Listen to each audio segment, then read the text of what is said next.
Okay, today I'm going to be going over the snail skip route, which is a new discovery that I've found. I finally found a consistent strategy for it because I did find that you were able to skip the snail just a couple months ago. But now I found a more consistent way to do it. So I'm going to be going over three parts today. So there's three main parts to the route change because you're not just skipping the snail. Overall, this route compared to level 9 Dr. White saves about 30 seconds. So theoretically, at most saves between 30-35 seconds. If you're just comparing to level 8 Dr. White, then this saves a little over a minute, which is really nice. So it is no longer faster to get level 9 and use tongue punchers, so you don't need to worry about that anymore. Very, very nice. So today, going over the route, there's three main parts. The first part is the Ophirion fight, because now that we don't have the snail, we can't get our specials back in time. So I'll go over that in a minute. Then we'll have the actual skipping the snail, and then how the route in the dental compound changes just a little bit. So first things first is to look at how to actually skip the snail. Okay, so once you have left the big tooth in the middle, you've come up from the sewers. This is about where the snail is going to be in the cycle. So what we're going to do, we're going to want to go on this bottom side of the path, and I'd like to point out I'm using Wizard right now because I can walk slower by using his little thing. So we're going to use a lot of pause buffering. We're going to stand about here. I'll point out, it's difficult to see, but you kind of wait for the eyes of the snails to hit this branch. I'll highlight it when I'm unpaused. You kind of see I'll pause it there. But we're going to move as close as you can. Really want to be a little bit closer than this. And then you pause buffer. So once you start pausing, keep pause buffering and you wait for the snail to move. Now that I can see the snail has started to turn, so then that's when I time it. So I will unpause and I'm going to be holding left. It doesn't matter if you are sprinting with the skate speed or just normal walking. As long as you hit this early enough in the spinning animation, you'll be good. And the reason we want to stay on this side, the side that's close to the camera, because the snail is going to turn almost like in a circle motion like this. So it's going to turn and it's going to have a blind spot right here where we are. It's going to turn like this and it won't be able to see us for a second until it turns around. And that's when we move. So I'm going to hold left here and then I get past the snail. There we go. Okay, now I'm going to show it again. So the best strategy is just kind of hold out the wand, kind of just move up. You don't want to ever get too close to the eyes or else risk being seen by the snail. But it's pretty lenient. So again, I'm going to have that part circled on the screen. Move up a little bit more. Now we wait for it to start turning. Should be very soon. Now it started to turn. I'm a little far back here, so I'm going to sprint, but I should be fine either way. And there we go. As long as you can get in position, it is very, very easy, very consistent. I'm going to show it one more time. Okay, one more time. I'm going to show it here. So again, I'm going to get on the bottom side, kind of inch forward as the snail does. Get as close as you can. And remember, we're going to wait for the eyes of the snail to hit that one part of the bushes behind it. Once it gets close, like about here, start to pause buffer. And then it's about to start turning. There it goes. Hold left, and then we're good. And just like normal, you will hop out of the little wall ride. That is it. So next I'm going to show how the dental compound route changes. And it is a little bit different.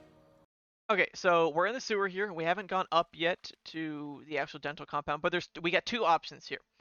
One is fairly lenient and it is a little slower, and the other option is about as fast as it can be.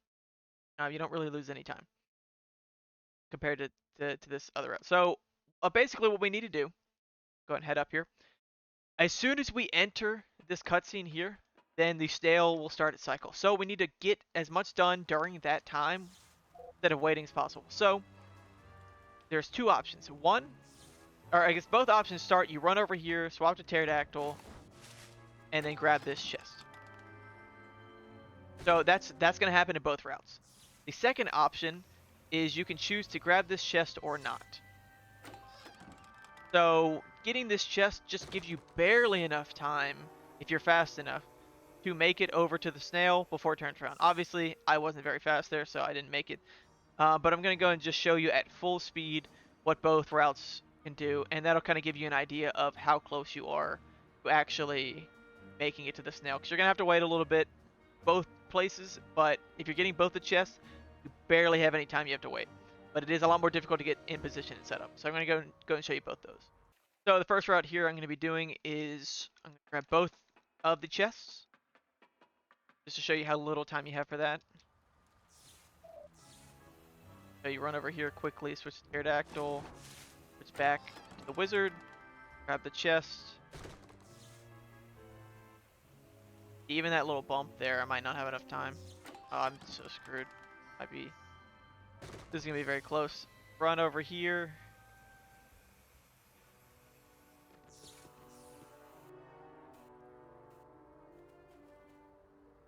And there we go.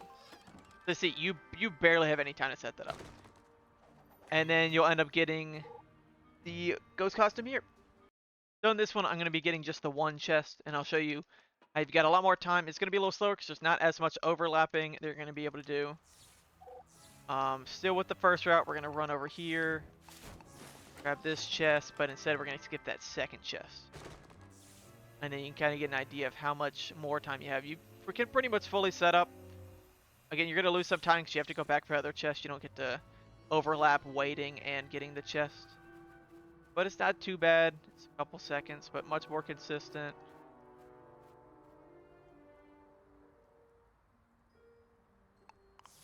Oh, never mind. I got it. Full of faith. Okay, and then in both routes, once you get the chest, you're going to hop up here. And there's sometimes you could have enough candy here to just talk to Shady and buy the Jefferson upgrade for 1500, but most of the time you're not. So you're going to switch to Jefferson, go up, talk to him with B, with your diplomacy ability. Don't talk to him normally first, but talk to him like that. And then go ahead and buy the Jefferson upgrade. And then if you didn't get that second chest, now is when you're going to get it. You're going to run over here. You're going to grab this costume piece. You're going to turn into the ghost. And then we're going to go ahead and head on over to jail.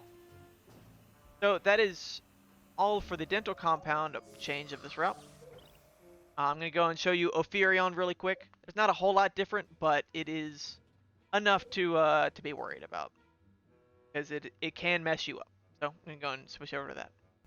Okay, before we enter the Ophirion fight, just going to make sure you've got the setup correct. You want to have Pumpkin first, Jefferson second, and then Superhero third.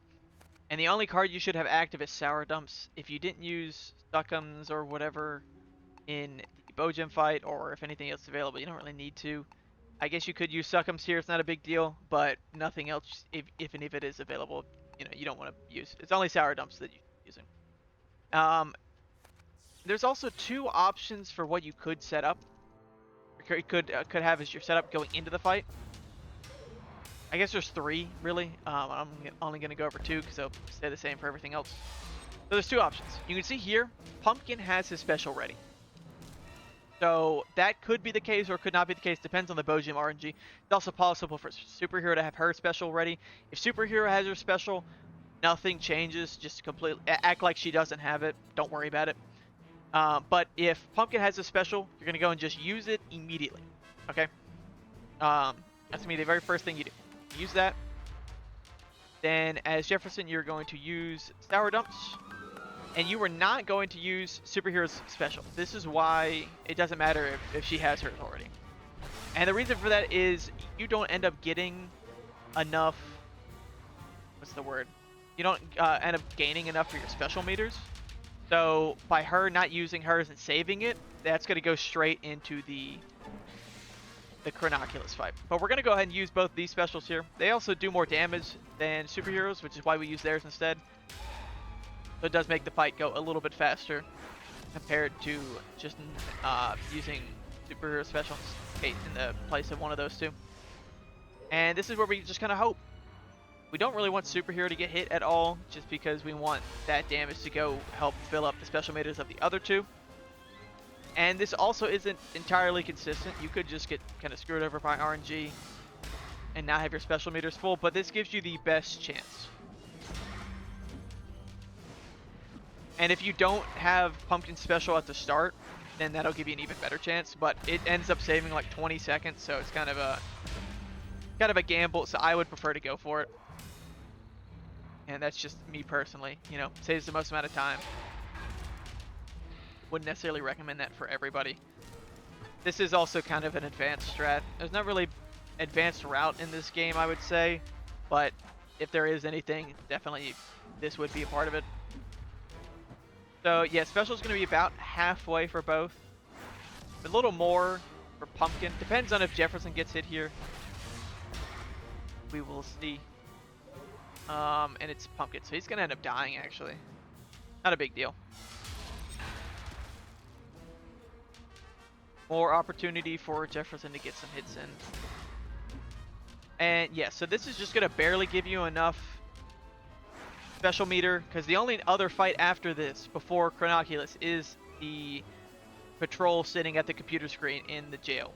So that'll give you just enough to get up to having all three of your specials ready, because you want to have all three of those ready in that fight. And that's about it. So again, this whole route saves, compared to level 9, saves about 30 seconds. Compared to level 8, saves closer to a minute. But it does mean you no longer have to rely on the Tongue Puncher's RNG. So for me, that is a huge plus.